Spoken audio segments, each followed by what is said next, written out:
Hey everyone, it's Noel Bittinger with Bittinger Team Realtors. Hey, I'm back at it here this Thursday to let you know about what is happening out there in the marketplace again. One of the things that we'll keep seeing over and over is these transactions or deals that are falling apart. Yeah, so the home has sold. So you thought it had sold, but then we see it coming back on the market, what we call BMK or back on market, which is not a good thing at all. Not a good thing in particular for a seller. This can create havoc for a seller depending on when in the process it is. If it's early on, it's not too big a deal, but still it's disappointing. But if it's later on, closer to closing, when the seller has gone through the setting up the movers, their utilities and all that stuff, and then all of a sudden they're being told that the buyer's mortgage is there's an issue with the mortgage and the buyer's not going to get approved. That's not a good thing at all for a seller to be in, especially if they've purchased something or on their way to making a move. That's the worst call that you have to make as far as a listing agent is concerned, to relay that to the seller. So our job as a listing agent, when we put a home on the market, is to protect that seller and protect the transaction. Protecting the seller is making sure that things are done correctly, doing your due diligence up front. Don't just accept an offer without going through certain things that need to be done. The very first thing is you got to make sure that that purchase agreement is tight. There are no blanks in there. Dates are filled out. The dates make sense. Mortgage approval date versus closing date and all that stuff, that they all align somehow. And not to do sloppy work that way.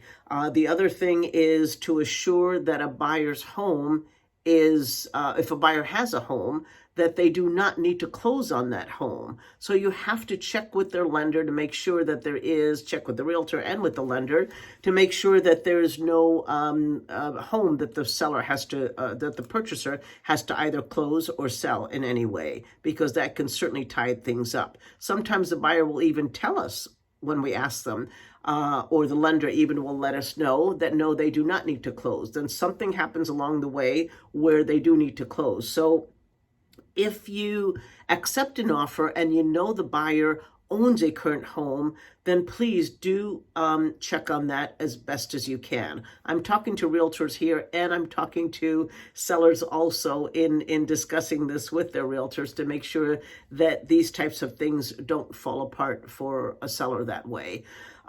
So do your homework as far as that's concerned. The other thing is some weird financing that's out there right now. Don't accept the program that you're not familiar with without getting total detail on exactly what needs to be, what that program is all about.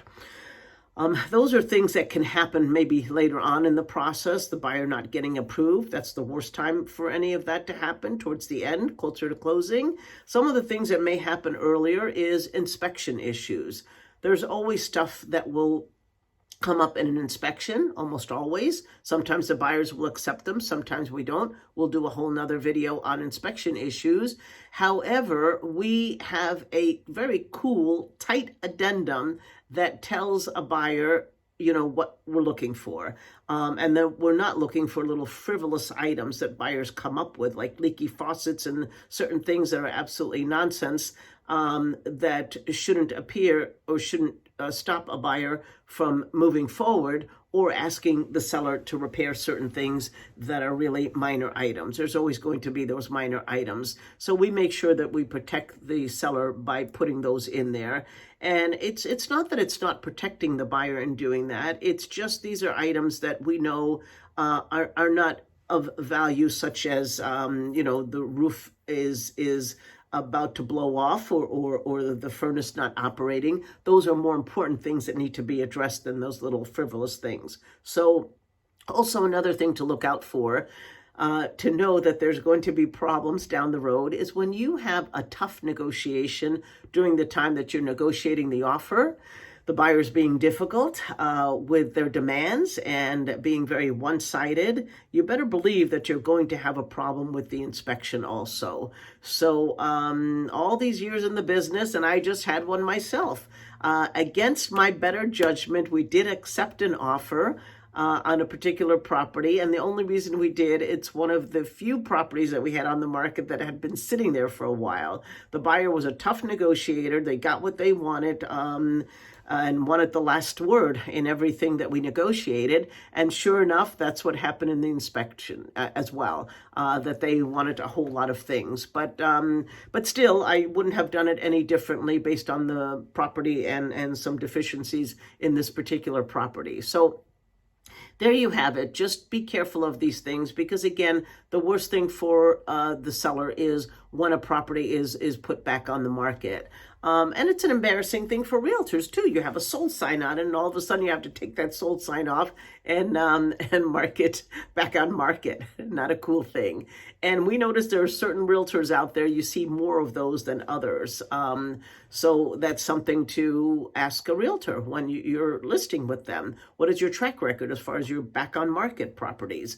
Do your sales go through? 99.8% of our offers actually settle. That is, get to closing when we do sell them. So that's because, again, I'm a detail-oriented kind of gal, and that's how I train my realtors to look at all of these things.